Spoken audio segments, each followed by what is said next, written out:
उपनगरांमध्ये पावसाने हजेरी लावली आहे। सकाळपासून मुंबई आणि ठाण्यामध्ये पावसाची रिपरिप सुरू झाली आहे। मान्सून एक आठवडा आधीच केरळमध्ये दाखल झालेला आहे। राज्यात आजही मुसळधार पावसाचा अलर्ट देण्यात आला आहे। तर सकाळपासून आता मुंबई आणि ठाण्यामध्ये पावसाची रिपरिप सुरू झालेली आहे। मुंबई आणि उपनगरांमध्ये पावसाने हजेरी लावली। आज मुंबईकरांची सुरुवातच सकाळ ही आता पावसाच्या हजेरीने झाली आहे। मान्सून एक आठवडा आधीच केरळमध्ये दाखल झालाय, त्यामुळे लवकरच मान्सून महाराष्ट्रामध्ये देखील व्यापणार आहे। राज्यात आजही मुसळधार पावसाचा अलर्ट देण्यात आला आहे।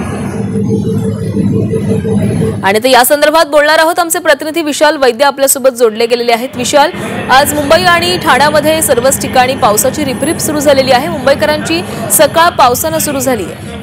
बरोबर आहे। आज अगदी पहाटेपासूनच सर्वत्र मुंबई असेल, ठाणे, कल्याण, डोंबिवली, पूर्ण अंबरनाथ, बदलापूर हा उपनगर जो भाग आहे तिकडे आज पहाटेपासूनच पावसाची रिपरिप जी आहे ती सुरू आहे। आपल्याला माहिती आहे की मान्सून जो आहे तो केरळमध्ये दाखल झालेला आहे आणि लवकरच महाराष्ट्रामध्ये तो येण्याची शक्यता वर्तवण्यात येते।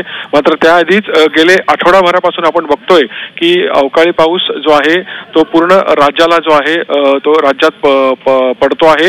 गेले आठवडाभर मुंबईमध्ये, रायगडमध्ये इशारा देण्यात आला होता मुसळधार पावसाचा। मात्र मुंबईला काही दिलासा मिळाला होता, तितकासा पाऊस कोसळत नव्हता। मात्र आज पहाटेपासून जो आहे तो पाऊस पूर्ण मुंबई आणि उपनगर भागात पडतोय आणि पावसाची जी संततधार आहे ती पहाटेपासून सुरू असल्याचं इकडे आपल्याला पाहायला मिळतंय।